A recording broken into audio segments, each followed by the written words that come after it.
জলকে আটকে রাখতে পারল না। সে না চাইতেও তার চোখ বেয়ে দুফোঁটা অশ্রু মাটিতে গড়িয়ে পড়ল। পল্লবী দেখে নেওয়ার আগেই সে চোখের জলটা মুছে ফেলতে চাইল, কিন্তু সে এবারেও ব্যর্থ হল। পল্লবী যেন এসব কিছুতেই ভালো লাগছে না, তাই সে বেশ রাগী গলায় বলে উঠল, তুমি কি তোমার এই ন্যাকামিগুলো দেখানোর জন্যই আমাকে এখানে আসতে বলেছ? সূর্য নিজের চোখের জলটা মুছে নিয়ে আহত গলায় বলল, কি বললে পল্লবী? আমি ন্যাকামি করছি? ন্যাকামি না তো কি করছো? হ্যাঁ, হেল লিসেন, তোমার এই 2 পয়সার চোখের জল খবরদার আমার সামনে ফেলবে না। কি বলার জন্য ডেকেছ তাড়াতাড়ি বলো, আমার দেরি হয়ে যাচ্ছে। সূর্য শুধু এক ধ্যানে পল্লবীর কথাগুলো শুনেই যাচ্ছে, কিচ্ছু বলছে না। হয়তো কিছু বলার ভাষা খুঁজে পাচ্ছে না। পাবেই বা কি করে? একটা মানুষ যে 1 মাসের মধ্যে এতটা বদলে যেতে পারে, হয়তো পল্লবীর সাথে পরিচয় না হলে সে জানতেই পারত না। পরিচয় শুধুই কি পরিচয়, নাকি আরো অনেক কিছু? চলুন তাহলে গল্পটা শুরু থেকে শুরু করা যাক। এক্সকিউজ মি, আপনি যদি কিছু মনে না করতেন তাহলে আমাকে কি ওই জানলার পাশে সিটটা দেওয়া যাবে? সূর্য কানে হেডফোন লাগিয়ে বাসে জানালার ধারে সিটে বসে আছে। চোখ বন্ধ করে গান শুনছিল। গন্তব্য গ্রামের বাড়ি। সূর্যের কানে হেডফোন থাকায় পল্লবীর কথাগুলো সে শুনতে পায়নি। তাই সে কান থেকে হেডফোনটা খুলে নিয়ে প্রশ্নসূচক দৃষ্টিতে পল্লবীর দিকে তাকিয়ে প্রশ্ন করল, কিছু বললেন আমাকে? বলছিলাম আমাকে কি ওই জানলার পাশে সিটটা দেওয়া যাবে প্লিজ? না সরি, যাবে না। আমি জানলার পাশে না বসলে আমার বাসের মধ্যে মাথা ঘোরে, বমি পায়। প্লিজ প্লিজ প্লিজ দিন না, আমি অনেক দিন বাসে উঠি না। আজ আমাদের গাড়ির ড্রাইভারকে ফাঁকি দিয়ে বাসে উঠেছি, তাও শুধুমাত্র জানলার পাশে বসে জার্নি করব সেই জন্য। প্লিজ দিন না, ইটস এ রিকোয়েস্ট। রিকোয়েস্টটাকে আমাকেই করতে হবে? বাস তো এটা ছাড়া আরও অনেক সিট আছে, তাই না? ওগুলো কোনো একটা বসে পড়লেই তো হয়। না আসলে মানে পিছনে তো একটা সিটও ফাঁকা নেই, তাই আপনাকে রিকোয়েস্ট করছি। কেন? আমি ছাড়া বাসে কি আর অন্য কোনো মানুষ নেই? বাকি সবাইকে এলিয়েন যে রিকোয়েস্টটা আমাকেই করছেন? অ্যাকচুয়ালি এই দরজার পাশে সিটটা আমার বেশ পছন্দের, তাই আপনাকে রিকোয়েস্ট করলাম। কথাটা বলেই পল্লবী মুখটা কাঁচমাচু করে রাখল। সূর্যে যেন দেখে বেশ মায়া লাগলো। সে না চাইতেও সিট থেকে উঠে যেতে লাগলো আর বলল, থাক, আর এই বয়সে বাচ্চাদের মতন মুখ করতে হবে না, এসে বসে পড়ুন। Thank you so much. এই বলেই পল্লবী মহা আনন্দে গিয়ে জানলার পাশের সিটটায় বসে পড়ল, আর সূর্য তার পাশের হ্যাঙ্গার ধরে দাঁড়িয়ে রইল। এবার চলুন পরিচয় পর্বটা সেরে নেওয়া যাক। আগে বলেছি গল্পের মেয়েটির নাম পল্লবী, পল্লবী মুখার্জি। বাবা মায়ের একমাত্র আদরের সন্তান।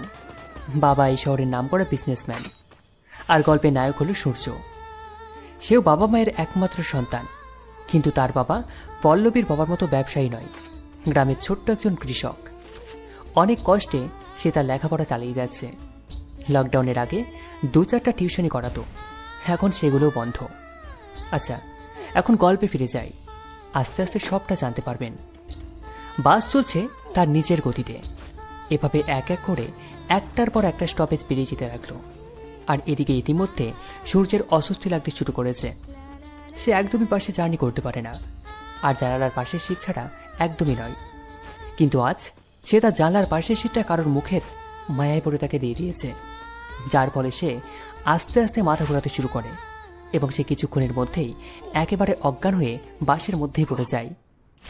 আরে কি হলো ওনার? এভাবে পড়ে গেল কেন?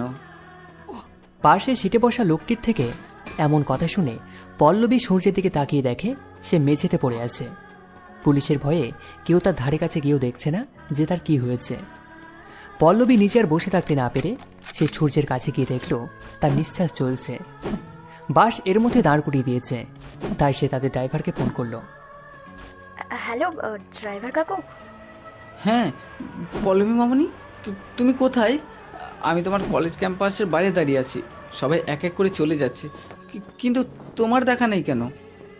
কাকু আমি কলেজে নেই, আমি কলেজ থেকে বেরিয়ে গিয়ে বাসে উঠে অনেকটা পথ চলে এসেছি। আমি লোকেশন পাঠাচ্ছি, তুমি এক্ষুনি এখানে চলে এসো। হ্যাঁ আসছি, তুমি ওখানেই থাকো। তোমার বাবা জানতে পারলে আমাকে চাকরি থেকে বের করে দেবে। কাকু তুমি আগে তাড়াতাড়ি এখানে আসো তো। এই বলেই পল্লবী কলটা কেটে দিয়ে ড্রাইভারকে তার লোকেশন পাঠিয়ে দিল। ড্রাইভার কিছুক্ষণের মধ্যে সেখানে এসে উপস্থিত হলো। পল্লবী আর দেরি না করে সূর্যকে নিয়ে গাড়িতে তুলে হাসপাতালের উদ্দেশ্যে রওনা দেয়।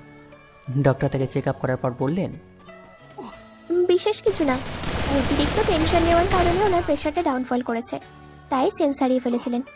এখন একটু রেস্ট নিলেই একদম সুস্থ হয়ে উঠবেন। আপনি চাইলে রোগীর সাথে দেখা করতে পারেন। এই বলে ডক্টর সেখান থেকে চলে যায় আর পল্লবী গিয়ে বেডের পাশের চেয়ারটায় বসে পড়ে। এদিকে সূর্য পল্লবীকে জিজ্ঞাসা করলো, আপনি আমাকে হাসপাতালে নিয়ে এসেছেন? কেমন লাগছে এখন আপনার? মোটামুটি ভালোই। Sorry, I am extremely sorry. Sorry, but why? আসলে আপনি বলেছিলেন যে বাসে জানলার পাশে না বসলে আপনার মাথা ঘোরে, আর আমি তারপরেও জোর করে আপনার থেকে আপনার জানলার পাশে সিটটা নিয়েছিলাম। সরি, প্লিজ মাফ করে দেবেন। এই সব কিছু আমার জন্যই হলো। আরে না না, এভাবে কেন বলছেন? আজ এমনি তো সকাল থেকে আমার শরীরটা খুব একটা ভালো ছিল না। কলেজে একটা ইম্পর্টেন্ট ডকুমেন্ট সাবমিট করার ছিল, না হলে হয়তো কলেজেও যেতাম না। কিন্তু তারপরও যা হয়েছে সব তো আমার জন্যই, বলুন। আরে সেরকম কিছু না, বাদ দিন তো এসব কথা। আর যদি এতে আপনার কোনো দোষ থেকেও থাকে, তাহলে আপনি আমাকে হাসপাতালে নিয়ে এসে সব দোষের প্রায়শ্চিত্ত করেছেন। হ্যাপি? ভীষণ। আচ্ছা, আপনার নামটা তো জানা হলো না। আমার নাম সূর্য। আপনার? পল্লবী। বাহ, বেশ মিষ্টি নাম তো। থ্যাঙ্কস।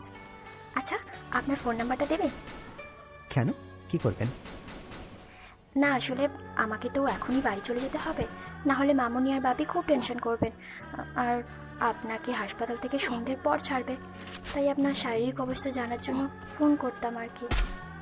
আচ্ছা বেশ, নোট করুন। এরপর সূর্য পল্লবীকে তার মোবাইল নাম্বারটি দিল। পল্লবী নাম্বার পাওয়ার সাথে সাথেই বাড়ির দিকে রওনা দিল। সন্ধ্যাবেলা সূর্য হাসপাতাল থেকে ছাড়া পেল। সে বাড়ি ফিরে হালকা একটু টিফিন করে ঘুমানোর প্রস্তুতি নিয়ে শুয়ে পড়ল।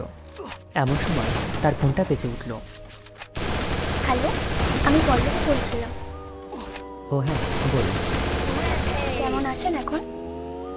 এই তো বেশ ভালো আছি। আর শুনুন, আপনি কিন্তু কাজটা মোটে ঠিক করেননি। কোন কাজটা বলুন তো? আমার হাসপাতালে যেটা আপনি আর পে করেছেন।